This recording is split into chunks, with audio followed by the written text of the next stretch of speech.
Learning with Subrata YouTube চ্যানেলে তোমাদের সকলকে স্বাগত। প্রিয় সপ্তম শ্রেণীর ছাত্রছাত্রীরা, আজকে আমরা করব ভূগোলের সেকেন্ড ইউনিট টেস্টে অর্থাৎ দ্বিতীয় পর্যায়ক্রমিক মূল্যায়নে ভূগোলের 4 নম্বর স্কুলটা রায়মাটির প্রশ্নবিচিত্রা। 4 নম্বর স্কুলটা কী বলেছে দেখো, বজবজ পিকে হাই স্কুল। তো প্রথম প্রশ্ন কী বলেছে, একের দাগে ইতালির একটি আগ্নেয় পর্বতের নাম হচ্ছে ভিসুভিয়াস। ভূমধ্যসাগরের উদ্ভিদ হলো জলপাই। একটি লাভা গঠিত মালভূমির নাম হচ্ছে দাক্ষিণাত্য মালভূমি। পৃথিবীর দীর্ঘতম নদী নীলনদ। সিমেন্ট কারখানায় ব্যবহৃত হয় চুনাপাথর। একটি বহির্জাত প্রক্রিয়া হলো আবহবিকার। ভূপৃষ্ঠ শিলার চূর্ণ বিচূর্ণ স্তরকে বলা হয় কি রেগোলিথ। গিনি উপকূলে খামসিনকে বলা হয় হারমাট্টান। আর আফ্রিকার নাতিচিহ্ন তৃণভূমি হচ্ছে ভেল্ট। ফানেল আকৃতি নদী মোহনা খাঁড়ি নামে পরিচিত। মরুভূমি বালি উড়িয়ে গিয়ে তৈরি করে লোয়েস সমভূমি। ড্যাশ হচ্ছে আফ্রিকার সর্বোচ্চ শৃঙ্গ মাউন্ট কিলিমাঞ্জারো। তো 3 থেকে প্রশ্ন বলছে আর কি দুইটা পাললিক শিলার গুরুত্ব এবং নীলনদ অববাহিকা দুটি প্রধান উন্নতির প্রধান দুটি কারণ। তো প্রথমে আমরা জানবো আর কি। দেখো, সারা মরুভূমিতে যে অংশে বায়ু দ্বারা বালির স্তূপ জমা হয়ে ছোটো ছোটো পাহাড়ের মতো সৃষ্টি করে তাকে বলা হয় আর্ক।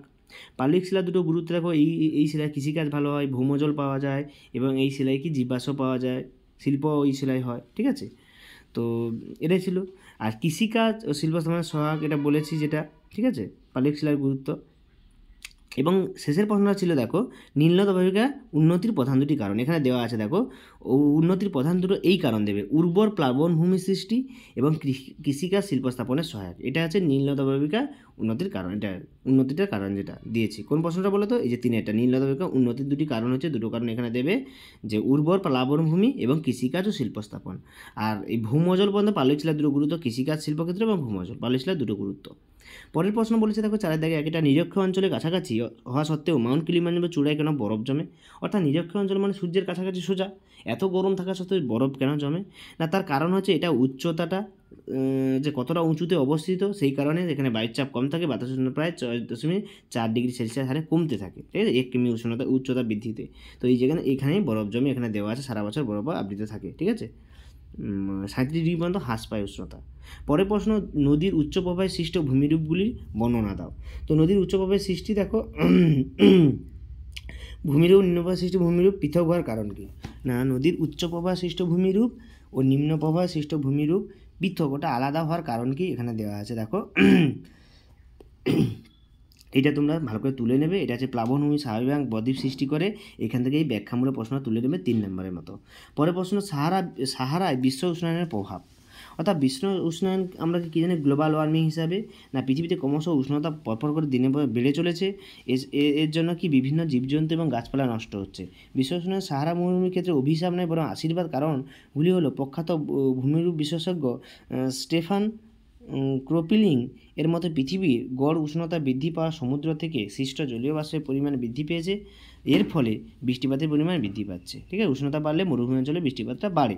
তো এখানে অনেকগুলো পয়েন্ট দেওয়া আছে, এখানে 4টে পয়েন্ট, যার মধ্যে তোমরা 3টে লিখলেই হবে। সারা মরুভূমিতে বিশ্ব উষ্ণায়নের দুটো প্রভাব আলোচনা করো।